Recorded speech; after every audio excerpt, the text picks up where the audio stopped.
It's time to ditch the chemicals with Caraway Home's non-toxic cookware and bakeware collections.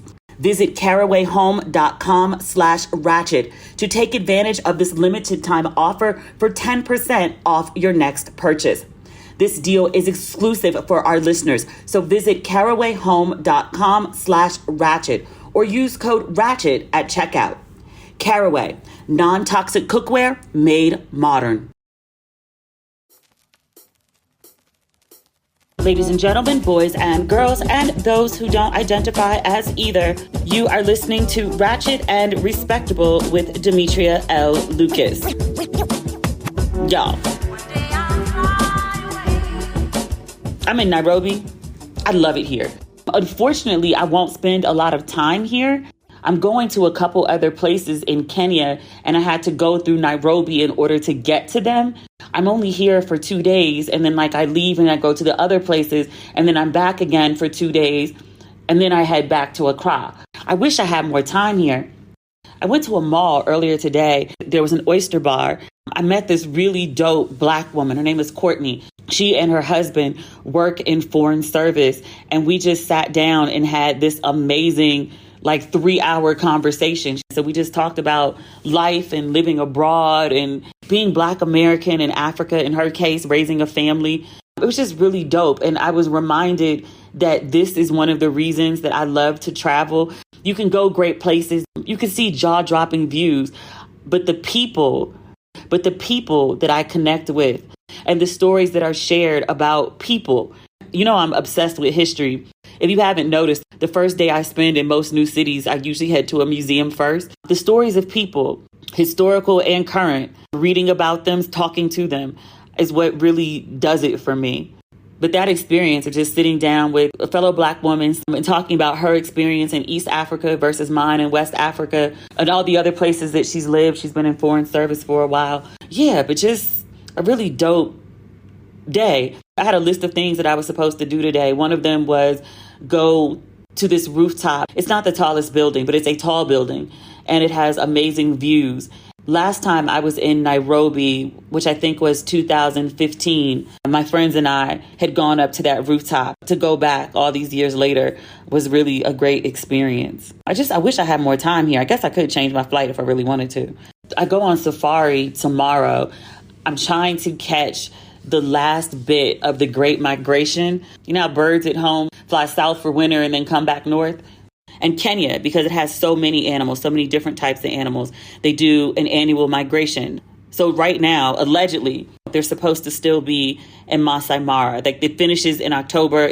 I'm recording this on October 24th, 9:55. So I'm getting the tail end, but hopefully there's a few left. The woman I was speaking with earlier, Courtney, she went on safari a couple weeks ago to Masai Mara, and she was like, yeah, girl, the animals, they still running. So I'm really excited to see them. So our next episode, I don't know what's going to be in the background. Hopefully it'll just be me in the tent. I don't know who's going to be outside the tent and what noise they'll be making. Last time I went on safari, there were like hyenas outside the tent, and I was like, oh God. I could hear them laughing all night, and I was like, ooh, that's a lot. A little sliver of cloth between me and a hyena.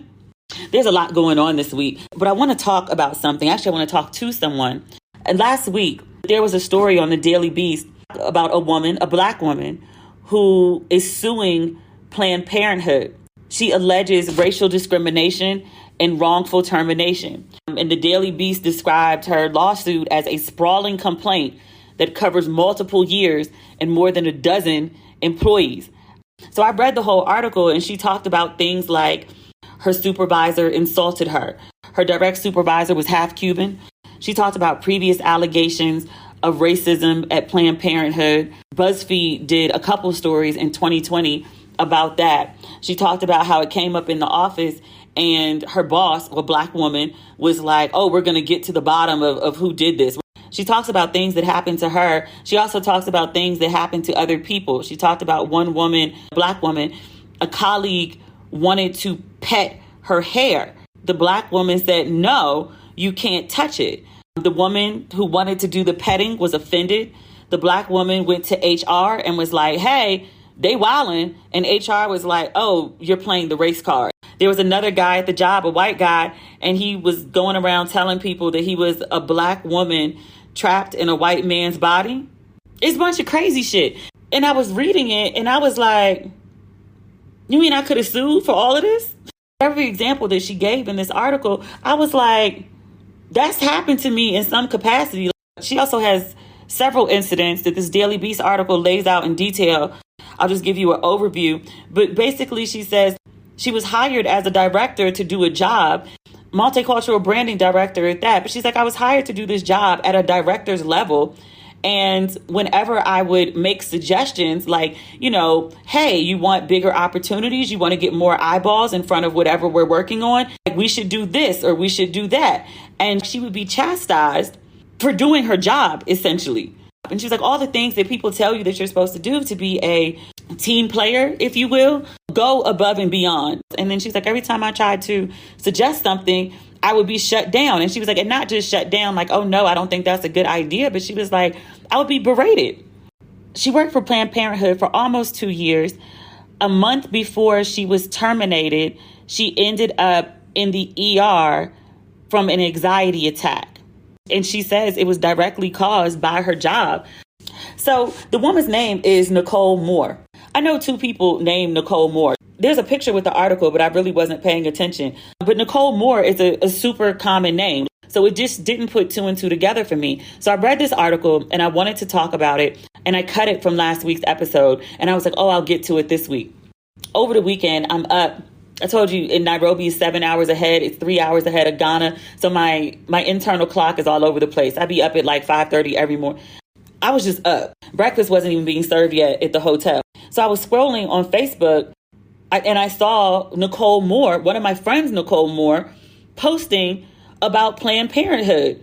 And she was saying, yeah, it's me. She was like, people keep asking me like this you, sis? So I hit her up and I was like, girl, I had no idea. I didn't know it was you. We had a DM conversation and she was like, yeah, let me know if you want to talk. I assumed she wouldn't because it's an ongoing lawsuit. And so she was like, no, if you want to talk, I'd love to. And I was like, well, girl, like I got an episode going up on Friday. We could do this tomorrow. She asked if she could have her legal team on the call, which was fine. I was like, girl, you got a lawsuit going. I'm not trying to have you say anything that sinks your battleship. So that's fine. But yeah, so, we figured out our schedules and I was able to speak to her and I'm able to share that conversation with you. Hey, Nicole. Demetria, I know it's been a minute since we've talked. I can actually almost remember when it was when She's Gotta Have It dropped and you were hosting the premiere. Yeah, that was a long time ago, 2018. Mm-hmm. Okay. Wow. I know. I feel like I keep up with you because I follow you on Facebook or we're friends on Facebook. Yeah.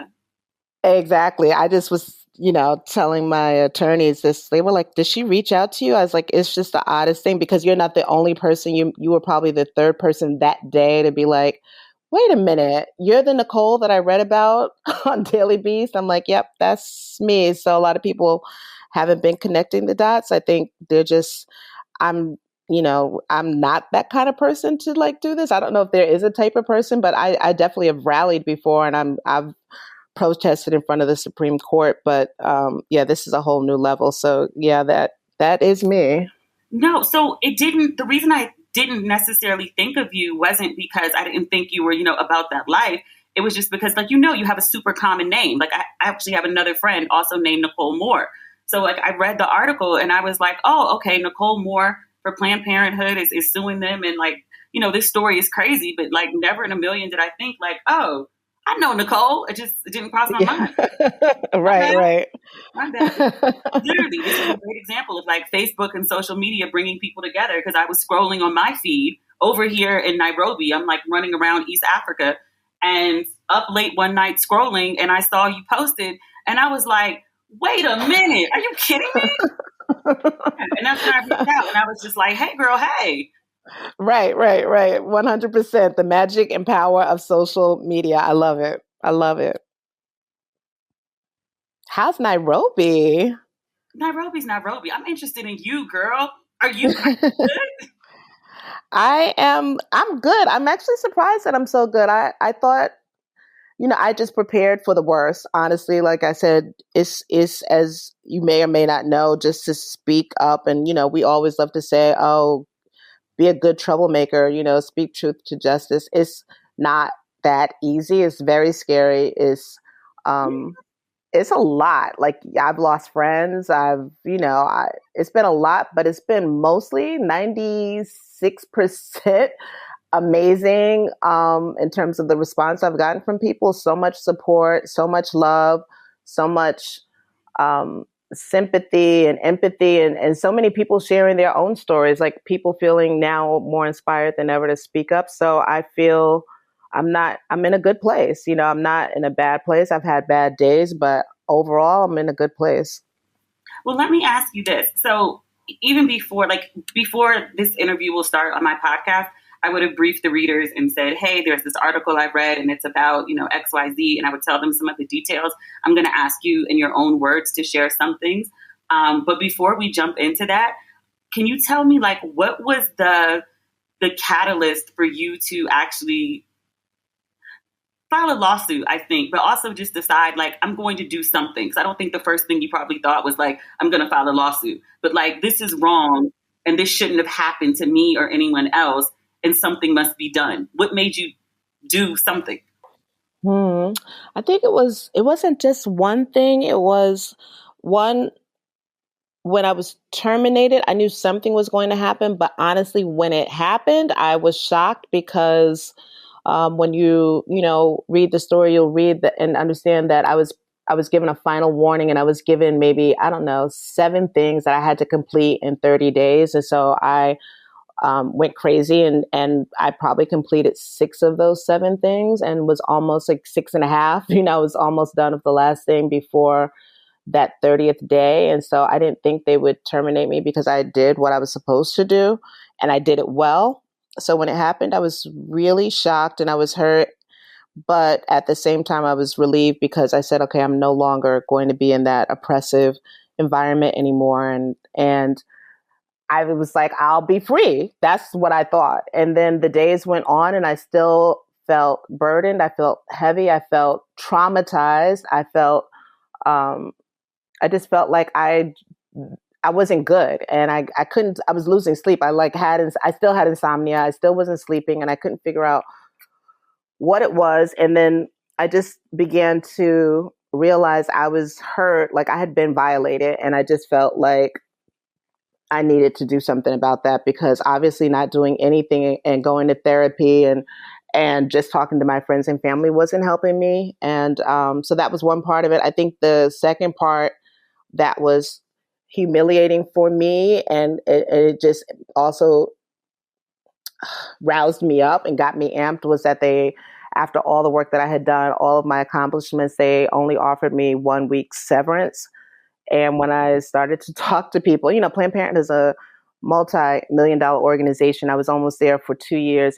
I spoke to people who were like, oh man, I worked at an organization and I was barely showing up, and I was there for 3 weeks and they gave me, 4 weeks severance. Like, how do you work there for almost 2 years and only get 1 week severance? And I felt like that was kind of like the organization giving me the middle finger, and I didn't feel good about that. And I felt like, I just can't let that go. And I'm trying to think.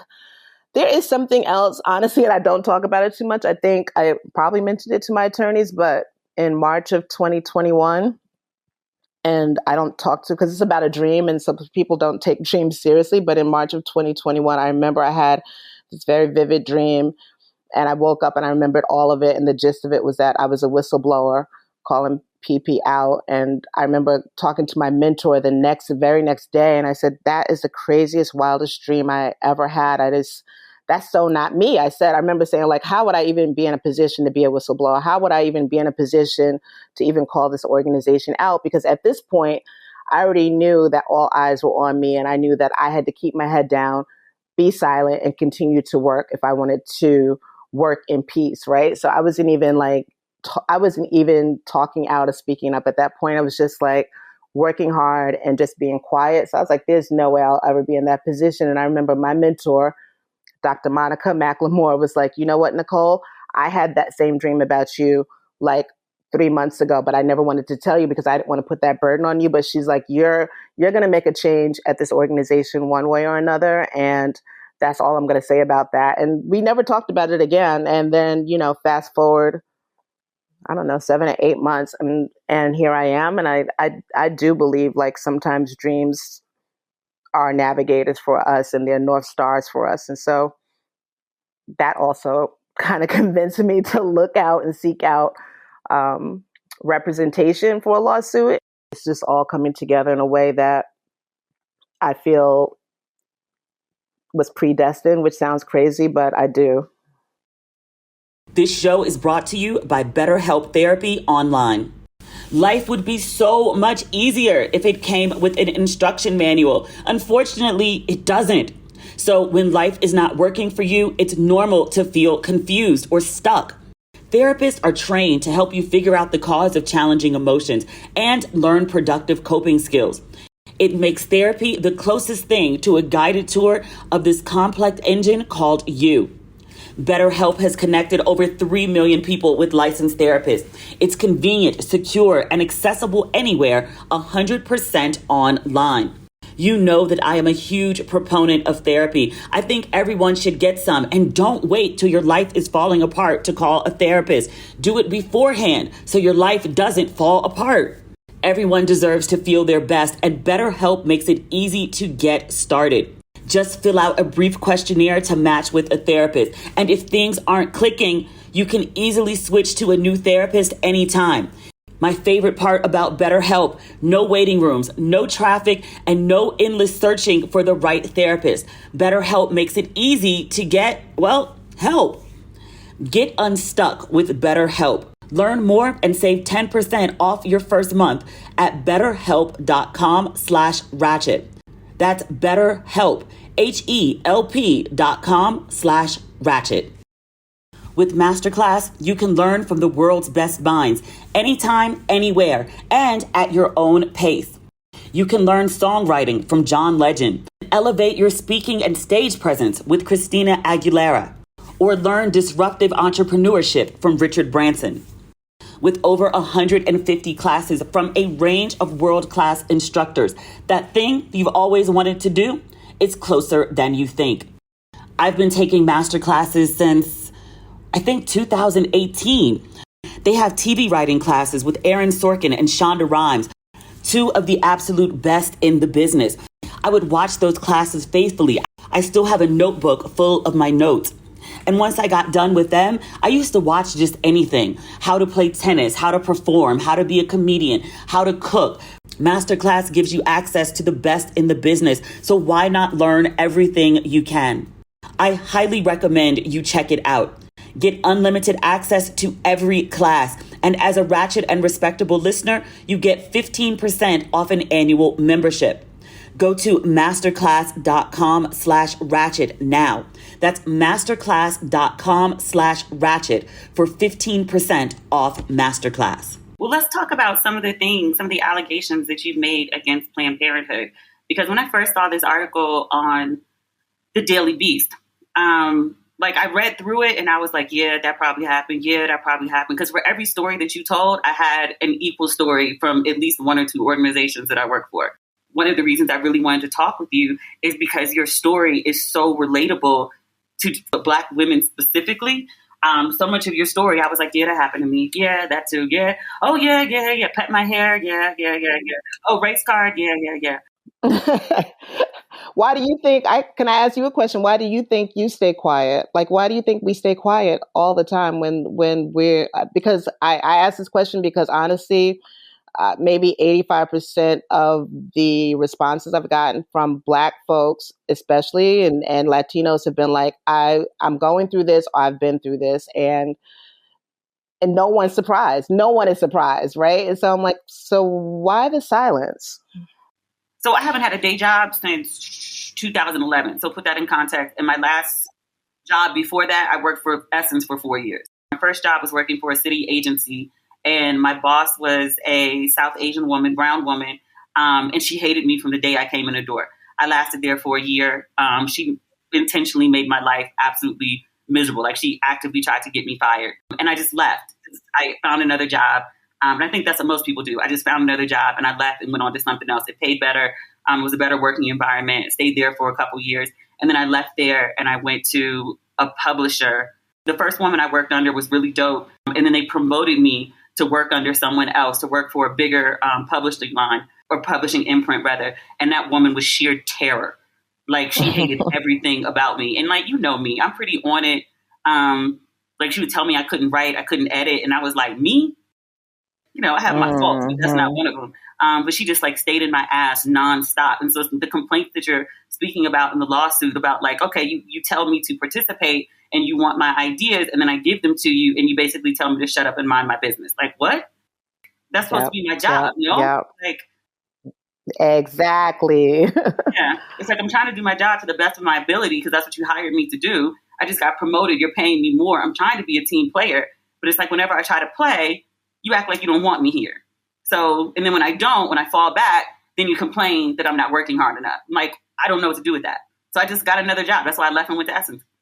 Yeah. I don't think that, you know what, this is all just, I'm learning as I go along, but I think, you know, I'm not sure, particularly if Planned Parenthood wants Black folks to have that type of agency. I think DEI, like we have to, I hope we talk more about this. I hope that this case raises the complexities of DEI, because I think diversity is great. Obviously, we've been fighting for that a long time, but you can have all these people of color in organization, but if you don't have agency, if you don't have equity, if you don't have inclusion, I'm always like, what do you have? Because I worked, you know, the president of Planned Parenthood is a Black woman. The senior VP that I worked under is a Black woman. The woman that I directly worked under is a Latina. And I just suffered more harm, more anti-Black racism, more trauma, and more aggression there than I've worked any other place I've worked. And I used to work in finance and I used to work in the entertainment industry where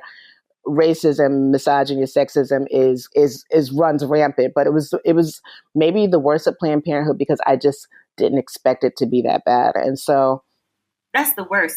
You're like, oh, I have a color boss or I have a Black boss, so like I should be good. And then you find out like they're crazier than anybody else. You're like, are you kidding me? Yeah, I was shocked. Honestly, I was shocked. I think I might have been naive about it. I think you do this work. I've been in nonprofit for a while, and this is definitely not the first time I've experienced racism in the nonprofit sector, but I was just surprised by the agents of racism. It was like I had forgotten, I guess maybe because of who the president was for most of my tenure and working in nonprofits. Like it was always, white men were the face of white supremacy, the face of anti-Black racism, and I just had forgotten that. Honestly, like that's not the only face, right? And that Black women and Black men and even white women, like definitely white women, can be promoters of white supremacy. And this was a real wake-up call for me. It was a traumatic wake-up call for me because I honestly like these women, and I still struggle with like, I don't want to fight other Black women. I just don't want to do it. I don't want to go to work and have to deal with being subjugated and oppressed by other Black women. And which is another reason why this lawsuit was like not an easy decision for me. But I also realized that there were more Black women leaving Planned Parenthood. Like I was there not even 2 years, and more than a dozen Black women, let me be clear, like left. This just left because they could not take it anymore. And these are smart women. These are like passionate women, passionate about the cause, passionate about reproductive rights. And they leave and they don't even go stay in repro. So now we're losing like all these amazing organizers and activists and thinkers because of racism. Yeah, I know 2 of them very well. You know which ones I know too. But yeah, no names. Ooh, I could probably guess. I know one. I definitely know which one of them may be, but I would be curious to know who the other one is. We'll talk about that when we're not recording. And those women, it's probably especially if it's one of the ones that I think like they don't. This is the thing. Like I've spoken to quite a few Black women during this process and after we filed, and so many Black women are still afraid to speak up because they don't want to look like they're being a traitor, not so much to Planned Parenthood, but to the Black women that are leading the organization, which I think is interesting, and I think it's also valid. But it's if someone doesn't step up, then what's going to happen to the movement? I always say, what's going to happen? People are like, oh, this is not a good time, or you're hurting the movement. Like, the movement is hurting Black women. Like, what is more important to you? Like, I think for me, I want to talk about the hurt that Black women are enduring, because at the end of the day, if all these Black women are leaving the movement to do other work, then do we not care about that? Are we just going to be satisfied with a reproductive movement or women's movement with just white women,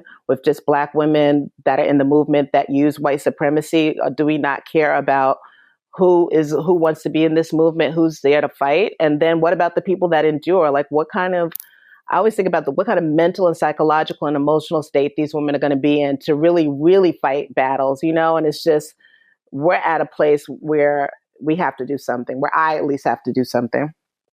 Let's get into the details of some of the things that you and your colleagues, because this isn't just a lawsuit that says, like, these things happened to me. You were like, no, it wasn't just me. It was me and a whole lot of other people too.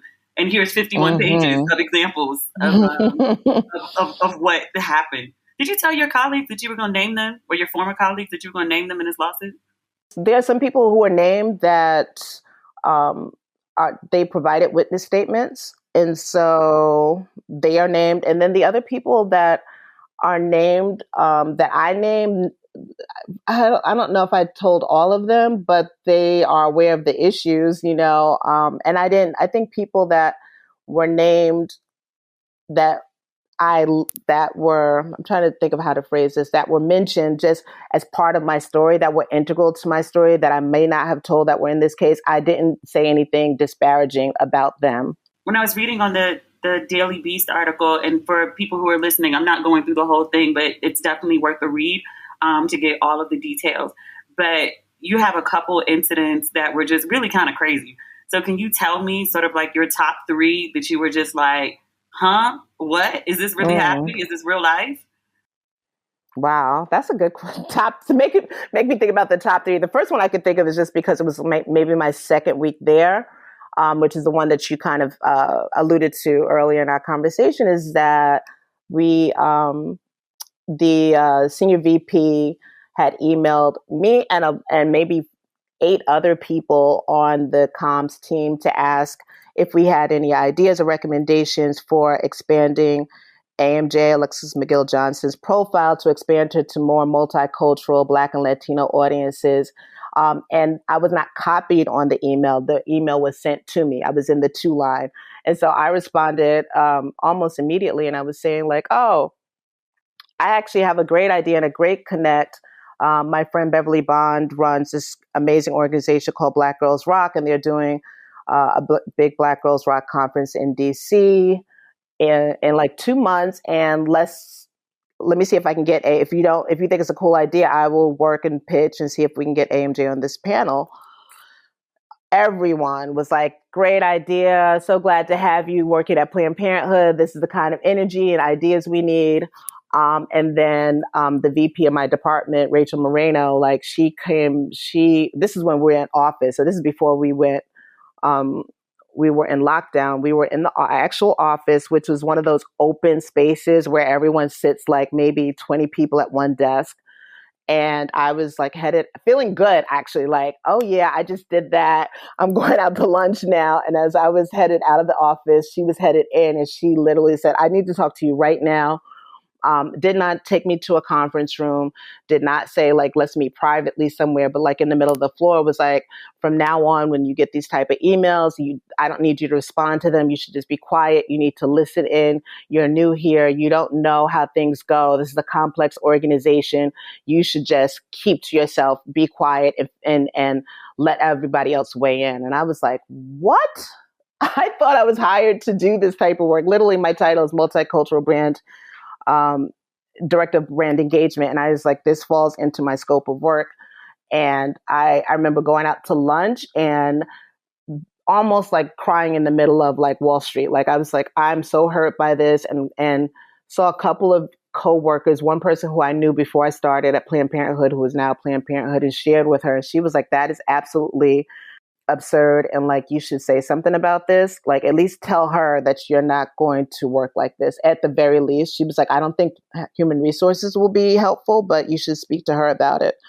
And I did. And she said that, she literally clutched her pearls. Literally, it was like, oh my God, I didn't mean to demean you. And I was just like, really? Like, what else could that have been? So that was the first thing. And that was 2 weeks in. And that was totally surprising to me because, one, like I said, it was part of my job, I thought. And two, just the idea, like, you hire me on a director level and then tell me to be quiet and that I should be silent. Like you're an intern. Like, right. I don't even think interns should be treated like that. Like that, it was just absurd. It was absolutely absurd.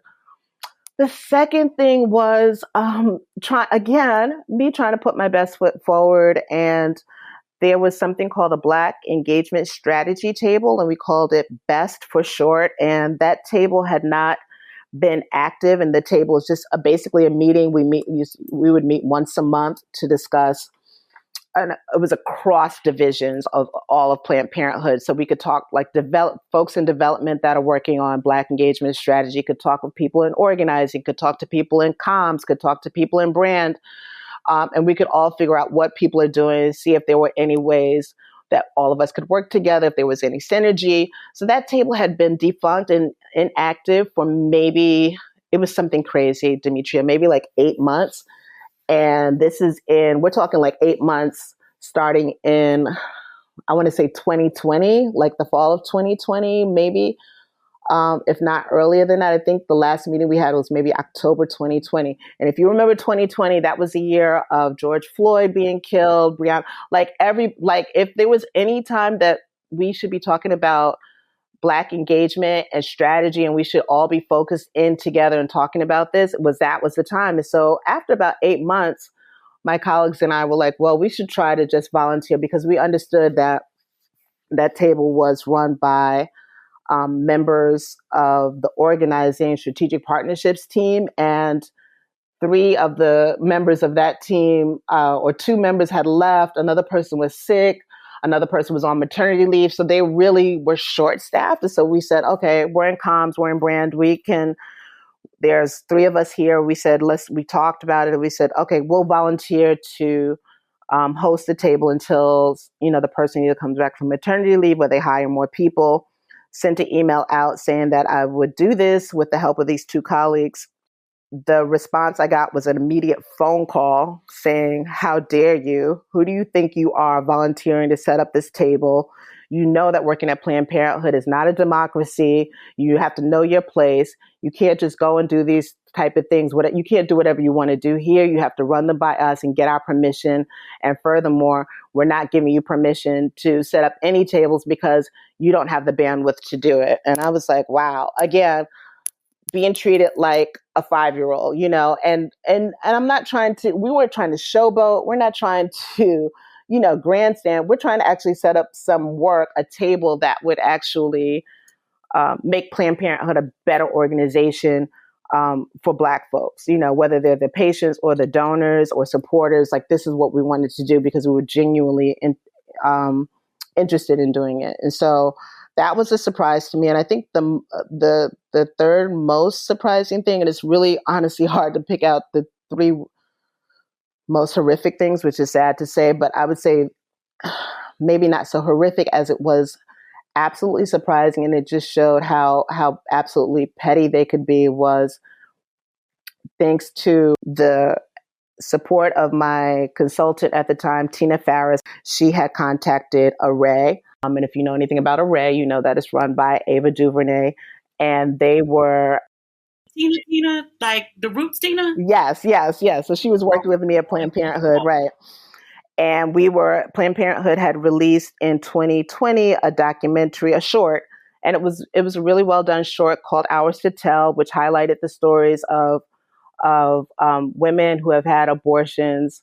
And those women were all Black and Latino identified. So my job really was to try to find outlets and ways to promote this specifically and especially to Black and Latino audiences. So Array was like, oh, we're interested. We could screen it virtually on our website. We could screen it on the anniversary of Roe. We were like so blown away, so excited. It would have been a paid partnership, paying them to do the film, which was great. And they weren't not asking for a lot of money for the type of audience we would be exposed to. Tina and I were like, oh, great, this is on. Let's run it. Let me just, and I had already spoken to Rachel Moreno and Melanie Newman, the two people I reported to, and they knew that I was in talks with Ava DuVernay. So when I told them, though, that we have the green light and they're actually interested in doing this, we have a date, we actually have a whole plan around how we're doing this, they were like, you know what? You didn't give us the full details. We needed to know this ahead of time. So we're telling you, no, we're not going to do this. And that's when I really knew, like, they don't care about spreading the word. They didn't care about Black engagement. They didn't care about multicultural brand engagement, because if you did, you would not be shutting down the opportunity for Ava DuVernay to promote a film to our audience. It would have definitely been the biggest screening to a majority Black audience Planned Parenthood would have had. But they said no, simply because they were mad at me and they were hating on me, and they were not building me up for success. They wanted me to fail. They wanted to piss me off. They wanted to, just create hurt. And that's what it was, hurtful, because we had worked so hard. It was embarrassing. Now I have to go back to Array and say, no, we can't do it. And the excuse they told me to give them was like, oh, we decided it's not part of our strategy to screen the film in 2021. I don't even think that's true, but that was what I was told to tell them. And it's insane. Whether it was your strategy or not, if the biggest filmmaker in the world is telling you she wants to host a screening of your film, like, why would you not do that? It's time to ditch the chemicals with Caraway Home's non-toxic cookware and bakeware collections, so you can make healthier cooking a piece of cake. Caraway Home's non-toxic kitchenwares are all designed for the modern home and feature a chemical-free ceramic coating, so food can be prepared with peace of mind that no hard-to-pronounce compound will leach into your healthy ingredients. All sets come equipped with easy access storage solutions, which I love. Also, no stacking required, and gone are the days of misplacing your lids. Thanks, Caraway. I love their bakeware set. It's an assortment of non-toxic baking essentials that every modern kitchen needs, so you can get to baking the goods without any of the bads. I love my Caraway bakeware set, and I'm not the only one. Over 25,000 people have raved about their Caraway kitchen, and now it's time to try it for yourself. Visit carawayhome.com/ratchet to take advantage of this limited time offer for 10% off your next purchase. This deal is exclusive for our listeners, so visit carawayhome.com/ratchet or use code RATCHET at checkout. Caraway, non-toxic cookware made modern. I also really want to be clear that this lawsuit, it's not like, you just endured this and then, you were let go from the company and then like a year later you filed a lawsuit. Like, along this whole way, you were reporting to HR and saying, hey, this is happening. This is not okay. And then what happened? Yeah, I reported to HR one time because I already had heard from other people who had reported to HR. And those accounts are in my complaint, where my other colleagues would talk about it, and literally HR, the woman would scream at them. Like, I'm not going to HR to get screamed at. And HR they would just, lady was screaming at people? Or the HR person? Yes. Oh my God. Yes. Like, why are you coming to me with this? Like, why are you playing the race card? These are the things that's been reported she would say to folks. And they're not helpful. I was told maybe my second day there, HR is not to be trusted because you tell them and they will find a way they will, one, not keep it confidential, and they will find a way to retaliate against you. But I did notify them because, as we all know, as Black women, I always feel like the one thing you do is keep your screenshots and you make a report to HR just so you have it on record, right? And so I did that, and she was not helpful at all. She didn't understand.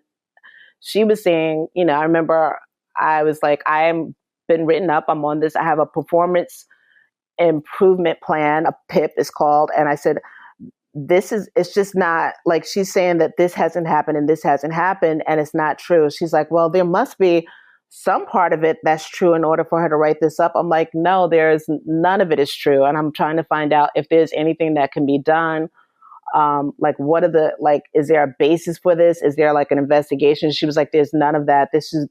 A PIP is just written up to go in your file to make sure that your work improves. And once she told me that, I realized there was nothing anybody was going to do for me, and that I was on my own. So I just, I lodged that complaint, and that was that.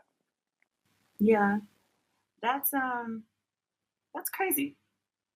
That's crazy. It was, and it was traumatizing. I'll never, I'm sorry to interrupt you, but I just, something just came into my mind. I remember this was maybe like November or December of 2020, and it must have been a Thursday. It was a day I met with my mentor, and we met maybe every other Thursday. And I just remember I probably had 4 meetings that day. Wow. And I feel like so emotional telling this story because it's the thing that really broke me that day. I had 4 meetings that day. They were all with Black women in various departments. I remember my first meeting, I met with someone in development, and she said, "Oh, I have something to tell you." And I said, "What, you're leaving?" She goes, "Yeah, I'm leaving." So I was already broken up about that. I was very close to her. And she was just like, "I just can't take it anymore." And she left. And then my second meeting was in the afternoon. And I was just getting an update from someone about a project. And she was like going through it, reading me the report and giving me the update. And then she got an email from her boss or someone, and she said, "Hold on one second." And then she just started to cry. And I was like, "Oh, we could take a minute." She goes, "No, I'll be okay." But she couldn't get it together. She just explained to me just how triggered she felt working there, and how small she felt, and like this wasn't for her. And I was like, wow, it's crazy. An hour later, I go to meet with someone else in a different department. This is all virtually on Zoom. And um, she was late coming into the call. And I was just like, I remember texting her. I was like, "I'm on the line. If you need to reschedule, let me know." She goes, "No, I'll be right with you. Just give me a minute." And she got on the call, and she's actually named in my case. I won't name her here, but she's named in the complaint, and she's spoken out about what's happened to her. But she got on the call, and she was like, "I'm so sorry I'm late." I was like, "No problem." And all I said were 2 words to you. I said to her, I said, "How are you, beautiful?" And she busted out, and she started crying, like sobbing like a 10-year-old person. And I said, "What is going on today?" I couldn't believe it. And she was also saying just like how hard the job is for her. And I remember her saying specifically, like, it's one thing to be harassed working for Planned Parenthood and being harassed by white women. And it was another thing to be harassed by Black women. But she's like, "I just got off a call, and I was talking to other Black folks in repro justice, like these repro justice leaders. And she was giving them a grant, and she couldn't give them the money she wanted to because of whatever someone in her department was telling her that like that was too much, and was basically telling her how much money she could grant these other RJ organizations. And these Black women were upset. And took it out on her. And she was like, "I just can't win." And she sobbed. And I remember, I'll never forget that day, because I said, "What kind of place is this that I'm working at that I've literally talked to three Black people, and they were all distraught and traumatized?" And I spoke to my mentor that day, and I thought I was good. And my mentor just asked me, like, "How are things going?" And I started crying. And I was like, this is crazy. This is what systemic racism does. It breaks people down. It makes people just unable to cope. And so I don't know how I got there. It popped up in my mind, and I was just thinking about, so people ask me why I'm going back to your first question, why am I doing this? I'm doing this for all those Black women that were on calls that Thursday crying their hearts out, and people could say it's a bad time, but when is a good time then? If this isn't a good time to talk about racism, to talk about discrimination, like when is the time? I just don't understand what that moment is. When people, like, we always talk about time and like why now it's not the right time, like my favorite response to them is always to send them back to Martin Luther King and Letter from a Birmingham Jail. Just because it's like constantly like, "Oh, not now, not now." And it's like, if not now, when? And the thing is, the fact is, Black women have remained quiet, working at Planned Parenthood and for other social good organizations, for the good of the organization, for the good of the movement, particularly in repro. We've been like, well, we'll keep quiet because we want to fight the good fight, and we want to look at it at like a united front. So we keep quiet, and Roe still is overturned. does it really, are we to say that we would be the cause of the fall of the movement is such BS, because the movement is falling. The movement is in shambles right now, and it's probably in shambles, I would argue, because of decentering Black women, because folks aren't really trusting Black women to lead, because folks are not really standing by Black women. So I'm just going to take a chance to say, hey, let's try to center these voices. Let's try to like create a movement where Black women are really trusted and centered and celebrated and not harmed. And let's see how much we can accomplish. Because my theory is that like that could be like the win that we need to make this movement progressive and radical and victorious. Like I'm just going to take that risk. I just want to go back for a second, because you were speaking about the 4 other women on the call, and they were all, like in tears. They were upset. They were distraught. You ended up in the hospital as a result of your experience, your harassment, really, at work. Can you talk about that a little bit? Yeah, I think that was also a Thursday. I woke up, and this was after I had been put on final warning, and I had to do like these 11 projects or 7 projects and have them done within 30 days. And I was halfway through. It was like midway. It was the first week of October. And I just woke up and my heart was racing, but I was like, okay, maybe I had too much coffee. And then I just had problems breathing. And that's what really started to scare me. But I'm still at work because I still am like, I have to try to finish this. I'm literally a team of one. I can't even say, oh, I don't feel well. Can someone else take this on for me? And I'm a multicultural team of one. And so if I don't do this work, no one else is going to do it. And I'm going to get blamed, and I'm possibly going to get fired. 1 second. You were the multicultural brand director, and you had no team? That's right. So I'm a team of one. I know. And doing the work of like what corporate partnerships was doing. Corporate partnerships was a team of 3 people. Strategic partnerships, a team of 3 people. Like I'm doing the same amount of work when the end of the month reports, when the quarterly reports are coming out, and you're looking at the amount of work I'm doing, the amount of accomplishments, successes, like my metrics, like I'm rivaling those teams. That was my experience. So I'm this day, I'm not recovering. I'm just like, it's getting worse as the day is progression. And then by 4:00, I'm dizzy. I can't catch my breath.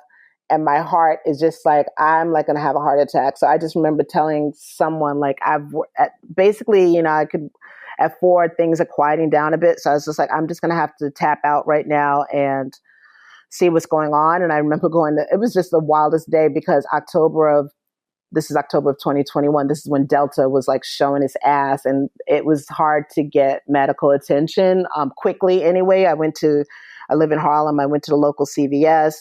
I just wanted to get my blood pressure taken, because I was like, is it a heart attack? Is it a stroke? What is happening to me? And they're like, oh, it'll be 45 minutes before we can get to you. And I was like, oh, I'll be damned if I die in a CVS. I went to urgent care. The line was out the door to go into urgent care. And I'm just like, this is crazy. And I called a friend who actually worked at that urgent care, but she was off that day. I told her my symptoms, and she's like, oh, those are all so serious. Like, get to an emergency room. If you can get to your local doctor, that'll be great. And so I just went downtown, and and it was elevated. I remember the first time went to the emergency room and they took my blood pressure. They were like, oh, it is high. You're not just talking. So then they took it again. It was high, and I ended up just being there. And it was like the dizziness. And the dizziness, that was also just very scary. And I don't know. I probably got there at 5. I did not get back home until like 3 a.m. And they were like, yeah, it's not even just, you're having a panic attack. And they were like, it's funny. The doctor was like, we're seeing so much of this from people working their asses off during a pandemic. It is just creating people who have never had anxiety before having serious major anxiety attacks. And it was throwing off. There's something with your nasal passages that if you're stressed out so much, it triggers certain things, and that was causing the dizziness. And so, yeah, that was where I ended up, and then, months after I was fired, maybe 2 months, my hair started to fall out. And I wasn't sure if that was a result of working at Planned Parenthood. And the doctor was like, oh yeah, because, your hair follicles, like they were going through probably duress when you were working, but it starts to manifest like 2 or 3 months later. So it was crazy. And there are other people that ended up in the hospital, ended up going to see doctors, ended up having nervous breakdowns that work there. That's my point. It wasn't just like, I'm having a bad day. It's like, oh, I'm having a bad year, and now I'm having physical like repercussions from working there. So What do you want from Planned Parenthood? Do you want money? Do you want an apology? Do you want a change in the organization? Do you want all of those things? What are you seeking? I want all of those things. I want them to change. I want them to stop harming Black women. I want them to listen to Black women. Working there, I think I was given 3 surveys, and the surveys were all about, please talk to us and answer these questions about your experiences around race and how you feel about working at Planned Parenthood. And they were all to gauge and measure basically how much harm we were enduring at Planned Parenthood. And we went through these surveys, and they know there's a problem. Alexis, on record, on her tweets in the New York Times, has talked about issues of racism at Planned Parenthood at the national office. And they talk about it. They write long letters, they write op-eds, but they don't do the work and really listen to employees to make changes. Their human resources, how the human resources is set up, needs to change, so that they are not so it's a safe place for folks. And I don't know what that is going to fully entail, but obviously new people need to be brought in. Maybe some of the old people need to leave. I think they should issue a public apology to myself and to everyone else that they have harmed. I think that they should really do the reckoning of racism and not just talk the talk. 2 things I do have specifics on. I do think they should offer the union. A union has been trying to form at Planned Parenthood in the New York national office for over 2 years now, and they're fighting the union. They're fighting workers who want better wages, more equity, more transparency. Stop fighting the union and offer them a fair contract. I think the board of Planned Parenthood, someone needs to check them. I don't know what is happening. They're hiring people that are causing harm, and that obviously something needs to be changed, because this has been going on for years. There is something in the water there, and I'm always like, change out the entire pot of water and start fresh. I think it's worth noting, BuzzFeed did an expose, I think, of the racism, alleged racism, I have to say, so I don't get sued. They did 2 articles, in fact, in 2020 about the racism there. So you're not the first, and unfortunately, I don't think the last person who's going to step up and say, there's a problem here. There's clearly something going on. I am the first person to do it publicly, though. So hopefully that will be the change that's necessary, because those BuzzFeed articles were great, and we thought that there would be a change after those articles, but all of the people in those stories were anonymous, because, there were a lot of current employees talking in those stories. And so people wanted to save their jobs. It was 2020, at the height of the pandemic. People were afraid of being fired, afraid of retaliation. I'm coming forward now because I have to, I want to, and honestly, I don't have too much to lose at this point. I've already lost my job, right? I've lost my benefits, and I've lost my peace of mind. So I'm just, right now, I can only gain, and I can only move up from here. Are you employed right now? No, I'm not. Can I work for you? Girl. What do you recommend for other Black women, wherever they're working, who are experiencing nearly exactly the things that you're speaking about in your lawsuit? What advice would you give to them? I would suggest they document everything. First and foremost. Just take screenshots, send yourself like emails, keep a journal.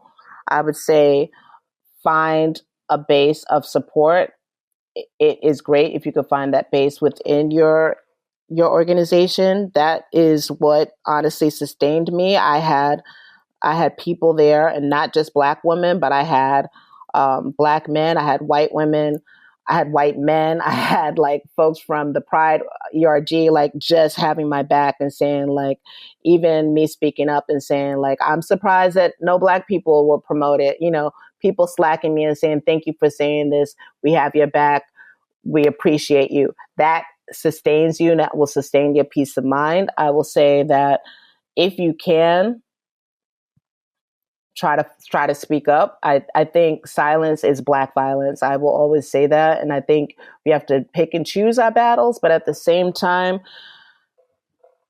we have to prioritize our mental health. And I know that there is an amazing, incredible trend now to lift up and center our mental health. We've never done this before. We've always been like, just take this shit, put your head down, just get that check, get those benefits, right? Get that bonus at the end of the year. Meanwhile, we're, in therapy, freaking out. We can't sustain relationships or our marriages because we're so burnt out. We're so filled with resentment from our jobs that we are losing all of the fruits and pleasures of life. And I don't think it is worth it. And I don't think our ancestors worked as hard as they did for us to put all that on the line. And I think we have to say to ourselves, what is more important, my mental health or this paycheck? And I see, I see people choosing their mental health now. And I'm inspired by that. And I hope that other people will be inspired by that and take note and take as much as you can, but do not stay at a place where you have to endure so much oppression that you're like losing yourself. Would you recommend they file a lawsuit? I mean, my attorney's on this call. I would probably say yes. You know what? I would say yes. I don't know if there's a right or wrong answer to that. I would say yes. This is not the first time I've been through some absolute crazy fuckery. I wish I knew what I knew now. I didn't know I had the right. I didn't even know I had the I didn't have the audacity to file a lawsuit. I didn't have the boldness. I didn't have the courage, and I didn't have the insight to even know that legally I had a right to say or file a claim or a complaint. I did not know that. I wish if I knew that. I just think about, and this will be quick, I know we have to wrap. There was I got a job through a recruiter, a headhunter, to work at a financial firm. And it was my first day and my first time working for a financial firm. And I remember my mom lent me money to buy a really expensive suit. I wore this suit the first day. It was a blue suit. And I showed up at this consulting firm. And I remember the white woman who I was supposed to be reporting to was like, oh, you're here. Okay, great. Just hang out in the library for a few minutes. Hung out there for maybe 30 minutes. She finally comes back. She goes, okay, so this is what we're going to do today. The library is a little dusty and it needs to be cleaned up. And she handed me a rag and a thing of pledge and was like, can you dust the library today? We'll figure out what we're going to do with you tomorrow. I was devastated. I went to a top college in this country. I did not graduate, being in debt with so much expectation to clean somebody's shelves. And I ended up dusting those shelves and I never went back that day. My headhunter cursed me out for like not showing up. That was a lawsuit. Like I could have said something. I just didn't know. I just, again, like you said, I kept my head down. I was embarrassed. I was ashamed. I was hurt, but I just said, I'll just look for another job. And I kept it moving. I wish I knew what I knew now then. Yeah, well, you asked me before, you were like, well, why didn't I speak up and say something? I genuinely didn't know. Like the worst of that stuff, I was probably 22, somewhere between 22 and 25. I needed the job. That's right. I needed like a paycheck and a half just to cover rent in Brooklyn at the time. So it was like, I can't really shake the table. I can't quit. I'm scared to complain because like if something happens, I get fired. This rent ain't pay itself. And I didn't know that like some of the things that my boss, especially the first one, I didn't know that some of the things that she did would be considered harassment. Exactly. To my friends, we all had very similar stories. So I just thought that that's kind of what happens as like a Black woman working. Like, yeah, they say shit about your hair. Like, yeah, they talk crazy to you. Like, yeah, like, they accuse you of bizarre things and you're caught between a rock and a hard place. But then I also think like the speech that Olivia Pope's dad gave her that every Black parent gives their kid is that you got to be twice as good. And work twice as hard. That's just it. So I was like, that's just my lot as a Black woman. And so that's what I do. But like reading some of the stuff in your lawsuit, I was like, shit, I really could have sued for that. Yeah, I had no idea. I had no idea. Call Chloe. Right.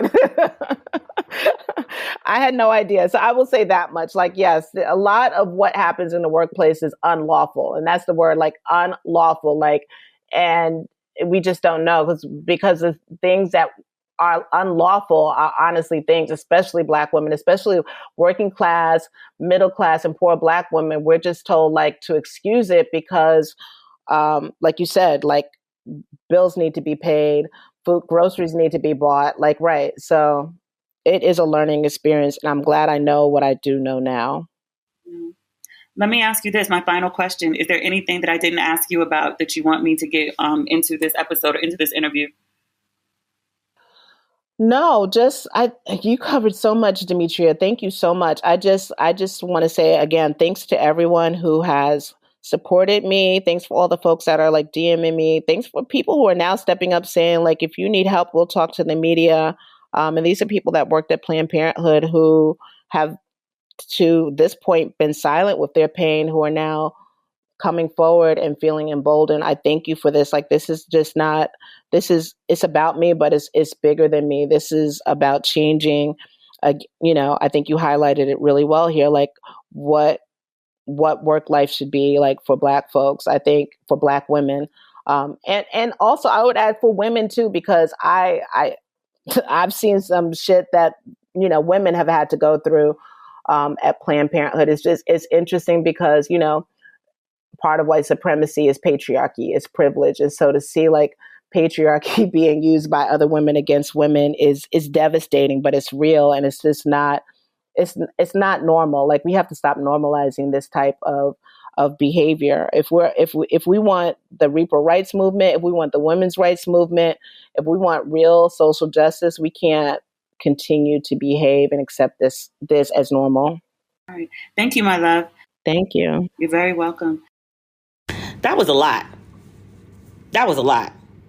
I'll just give you a reminder once again. If you haven't had an opportunity to read the Daily Beast article, please do. It's titled "Ex-Planned Parenthood Employee Says Racist Toxic Culture Sent Her to the ER." It's a long read, but it's well worth it. So that is the episode for today. Thank you, as always, for listening. I do appreciate you. And I'll be back later this week, if I'm not eaten by an animal or attacked in my tent, with another episode of Ratchet and Respectable. All right. Bye.